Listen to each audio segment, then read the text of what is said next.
بچوں کی کھانسی کا بہت ہی آسان علاج ہے۔ کسی بھی قسم کی کھانسی ہو یا بچے کا سینہ بند ہو، پانی کا ایک گلاس لے لیں اور سرسوں کا تیل لے لیں۔ اب بچہ بالکل سامنے ہو، چھوٹا بچہ ہے تو آپ اس کو گود میں لے لیں، بڑا ہے تو اس کو سامنے اپنے قریب میں بٹھائیں۔ اب 11 مرتبہ درود شریف جو نماز میں پڑھتے ہیں آپ نے وہ پڑھنا ہے، اور پھر سورۃ الفاتحہ کے 7 مرتبہ کے 3 دم کرنے ہیں، بچے کے سینے پر، تیل پر اور پانی پر۔ اسی پانی کو بچے کو پلانا ہے۔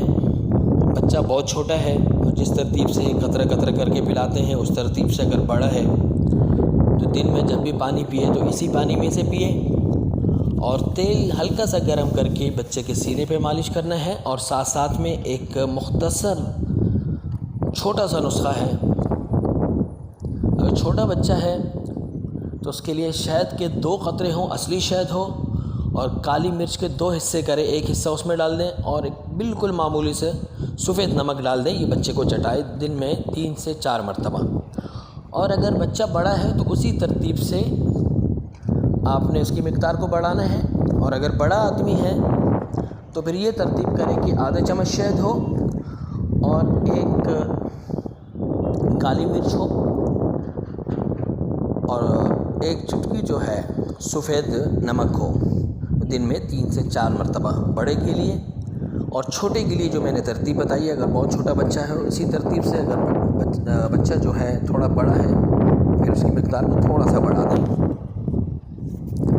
اور ساتھ میں لہسن لینے ہیں، لہسن کے جو پیسز ہیں ان کو الگ کرنا ہے اور ان کے اوپر کا جو چھلکے ہے اس کو اتارنا ہے۔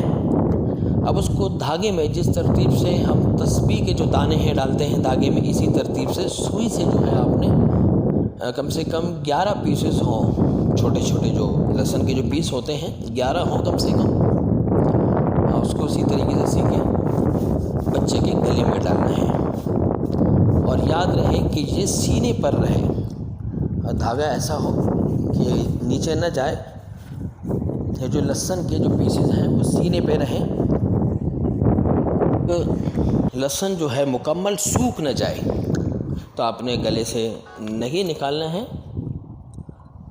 ہمیشہ گلے میں رہیں۔ اور اگر وہ لہسن جب سوکھ جاتے ہیں مکمل تو پھر ان کو نکال کے کسی جگہ پہ دفن کر دیں۔